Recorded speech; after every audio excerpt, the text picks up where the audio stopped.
Nagkasakit ako dahil sa bakla, dear Ate Sav. Magandang araw sa inyong lahat. Ako'y isang simpleng estudyante sa kolehiyo, at itago nyo na lang ako sa pangalang Mark. Hirap na hirap ako noon sa buhay. Anak lang ako ng isang magsasaka at tindera sa palengke, at halos walang natitira sa kinikita ng aking mga magulang para sa aking baon. Madalas ay tubig at biskwit lang ang tinitiis kong kainin para makapasok sa klase. Habang pinagmamasdan ko ang mga kaklase kong may mag-agarang bag, cellphone, at halos walang iniisip kundi ang susunod na lakad, ako na may halos mamatay sa hiya kapag naririnig kong kumakalam ang sikmura ko sa gitna ng lecture. Isang araw, nakilala ko ang isang bakla. Siya ay mas matanda ng 10 taon at kilala sa aming lugar bilang isang bakla na may maliit na negosyo. Malapit siya sa marami, masayahin, at hindi siya tinatanggihan ng tao dahil marunong siyang makisama. Una, simpleng tawanan at berwan lang ang nangyari sa amin. Nakikita niya akong laging nagtitipid, minsan hindi kumakain, at doon nagsimula ang kanyang pakikipaglapit. Mark, huwag ka nang mahiya.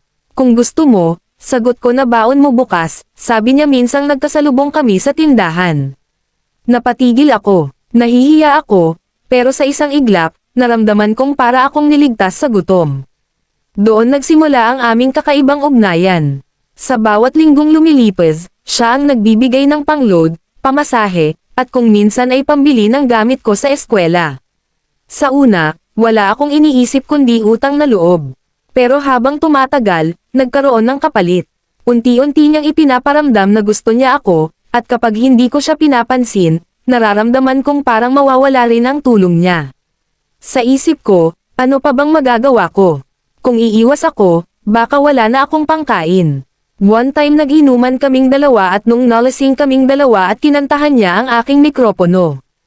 At doon nagsimula ang pagbagsak ko, nakipagrelasyon ako hindi dahil sa tunay na damdamin, kundi dahil sa pangangailangan. Noong una, parang wala namang mali.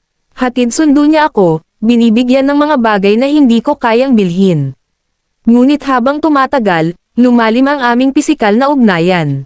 Pinilit kong manahimik at kumbansihin ang sarili na ayos lang, dahil may kapalit naman akong natatanggap. Ngunit sa loob ko, alam kong mali. Hanggang dumating ang araw na nagkasakit ako. Hindi ako makatayo sa sobrang sakit at parang may nana na lumalabas sa ari ko. Nagsimula sa simpleng lagnat at panghihina, pero kalaunan ay may kakaibang sintomas akong naramdaman. Kinabahan ako. Sa sobrang takot, nagtago ako at ayokong ipaalam kahit kanino. Ngunit lumala ang sitwasyon. Nang magpatingin ako sa health center, doon ko nalaman ang katotohanan, nakuha ko ang sakit na mahirap tanggapin, isang karanasang hindi ko akalaing mangyayari sa akin. Parang gumuho ang mundo ko. Sa isang iglap, bumalik sa isip ko lahat ng dahilan kung bakit ko pinasok ang relasyong iyon. Hindi ko ginawa dahil mahal ko siya, kundi dahil sa kahirapan. Doon ko naramdaman ang pinakamalaking pagsisisi sa buhay ko. Sa halip na makatulong sa pamilya ko, nagdala pa ako ng dagdag problema. Hindi naging madali ang mga sumunod na buwan. Dumaan ako sa matinding depresyon. Gusto ko nang huminto sa pag-aaral, gusto ko nang sumuko. Ngunit naalala ko ang mga sakripisyo ng mga magulang ko. Naalala ko kung paano nila pinipilit magtinda ng gulay sa palengke kahit wala nang kinikita, basta makapasok lang ako sa kolehiyo. Isang gabi, kinausap ko ang sarili ko sa salamin. Sabi ko, Mark, tapos na ang lahat. Hindi mo na mababago ang nakaraan. Pero kaya mo pang baguhin ang bukas. Doon ko sinimulan ang mabagal na proseso ng pagtanggap. Hindi ko itinago sa pamilya ko, at kahit mahirap, niyakap nila ako at tinulungan bumangon.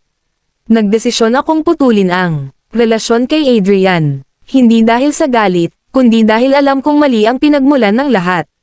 Sinabi ko sa kanya, salamat sa lahat ng tulong mo, pero kailangan kong piliin ang sarili kong respeto at kalusugan. Hindi siya nakapagsalita agad, pero kalaunan, tinanggap din niya ang pasya ko. Ngayon, mas pinipili kong magsumikap sa malinis na paraan. Nag-working student ako, pumasok sa part-time sa isang maliit na computer shop. Mas maliit man ang kita, pero alam kong marangal. At higit sa lahat, natutunan kong mahalin ang sarili ko at huwag ibenta ang dignidad kapalit ng pansamantalang kaganhawahan. Sa mga kapwa kong estudyante, sana maging babala ang kwento ko. Hindi masama ang magmahal ng kahit sino, bakla man o hindi, lalaki man o babae. Ang mali ay ang makipagrelasyon na wala sa tamang dahilan, lalo na kung kapalit lang nito ay pera o bagay. Ang sakit at pagsisisi ay darating kapag pinabayaan ang sarili. At ngayon, bagamat patuloy pa rin akong lumalaban sa sakit na nakuha ko, may pag-asa pa rin akong nakikita. Hanggat may natitirang hininga, may pagkakataong bumangon. Hanggat may nagmamahal na pamilya, may rason para lumaban. Ako si Mark, isang simpleng estudyante, at ito ang pinakamalaking aral ng aking buhay, ang dignidad at kalusugan ay hindi nababayaran ng kahit anong halaga.